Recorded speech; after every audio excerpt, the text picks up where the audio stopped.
Bonjour à toutes et à tous, ravi de vous retrouver pour une nouvelle édition du journal en français facile. À Paris, il est 17h.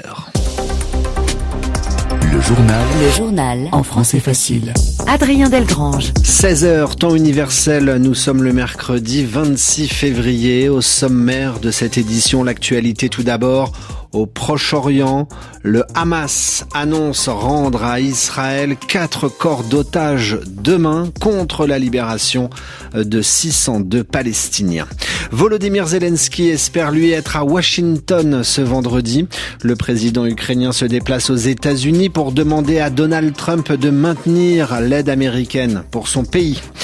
Déclaration de François Bayrou il y a quelques instants concernant la France et l'Algérie. La France va demander au gouvernement algérien que soit réexaminée la totalité des accords qui unissent les deux pays. À suivre également la Nouvelle-Calédonie. Le ministre des Outre-mer Manuel Valls a réuni l'ensemble des représentants locaux pour ouvrir des négociations. Nous sommes à Nouméa. Et puis l'électricité revient peu à peu au Chili. Les Chiliens ont vécu une panne géante de courant ces dernières heures. Reportage à Santiago. Voilà pour les titres. Soyez les bienvenus. Israël confirme le retour la nuit prochaine de 4 corps d'otages. Un accord a été conclu avec les médiateurs. 4 otages décédés seront restitués dans les prochaines heures.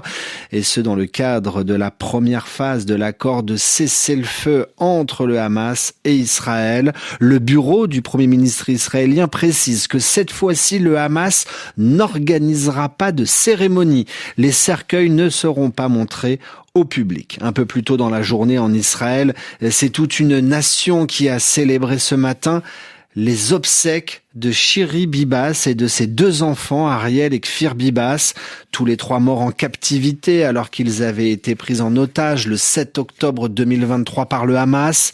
Ce mercredi, des milliers d'Israéliens se sont rassemblés le long des routes pour apercevoir les voitures, les véhicules où se trouvaient à l'intérieur les 3 corps. Pierre Olivier, reportage à Tel Aviv. Sur la route qui mène à Tel Aviv, des milliers de personnes sur les ponts, les carrefours, le long de l'itinéraire du cortège funèbre. Un cortège parti du centre d'Israël vers le sud, vers le kibboutz où vivaient les Bibas, tout près de la bande de Gaza. Sur la chaussée, cette femme tient un drapeau israélien dans la main. Le long des routes, comme vous voyez ici, il y a des gens, ils sont sortis de la maison. J'ai des copines ici ils ont pris un jour de vacances pour être avec nous et pour être tout le monde ensemble, parce que vraiment c'est tellement difficile que rien que on a l'impression quand on est ensemble, on peut supporter, sinon c'est trop difficile. Une émotion partagée par toute une nation. La belle-sœur de Shiri Bibas, Ofri, a écrit un message sur Facebook alors qu'elle était dans un véhicule du cortège. Par la fenêtre, je vois aujourd'hui une nation brisée. Après cette procession à travers une partie du pays, les 3 cercueils ont été mis en terre dans l'intimité familiale. Sur la place des otages de Tel Aviv, la cérémonie était retransmise sur un écran géant et les larmes ont coulé sur beaucoup de visages. Pierre-Olivier, Tel Aviv, RFI.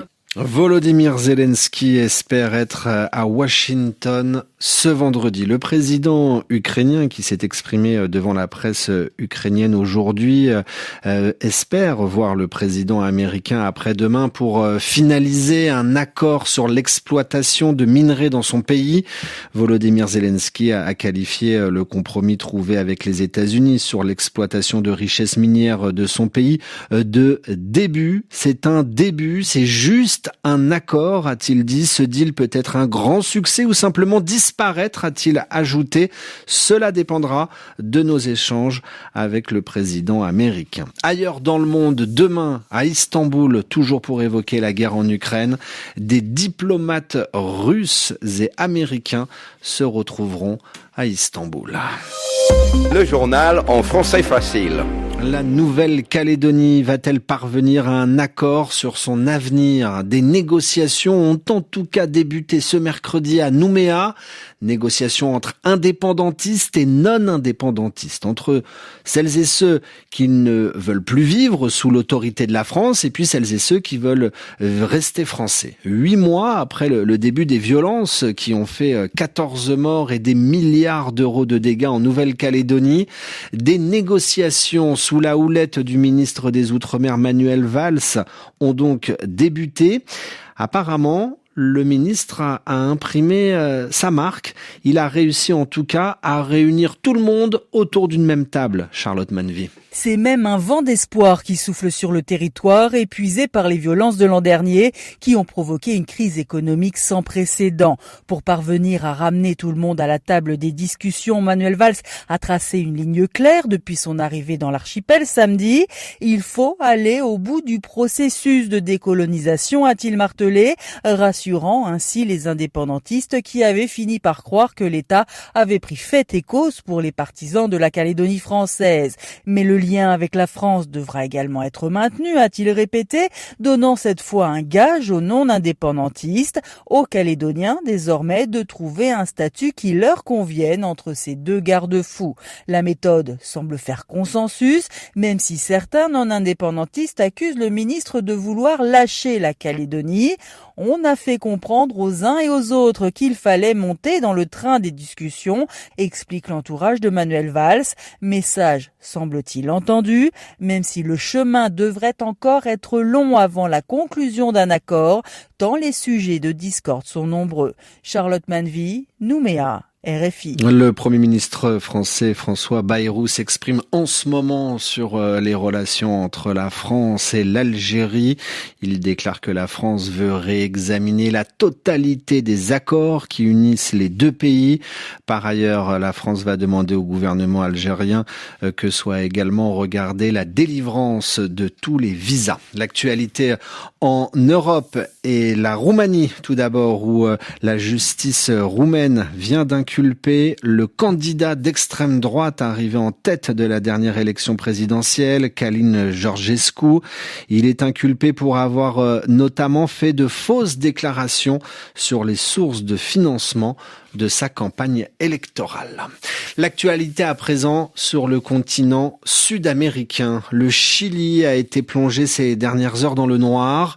Hier, mardi, une géante coupure d'électricité est survenue à peu près 15 heures, heure locale.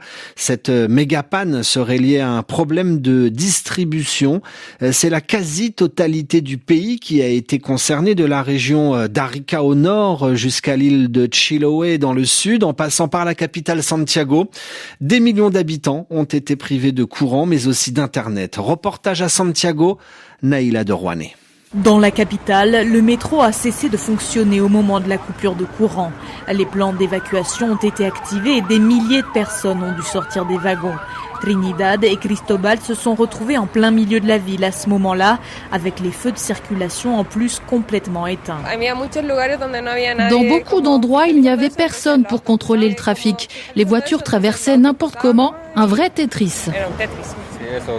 Les routes étaient bouchées, c'était le chaos. Les gens traversaient dans tous les sens. Beaucoup de gens dans la rue essayaient de monter dans les bus, mais ils étaient bondés.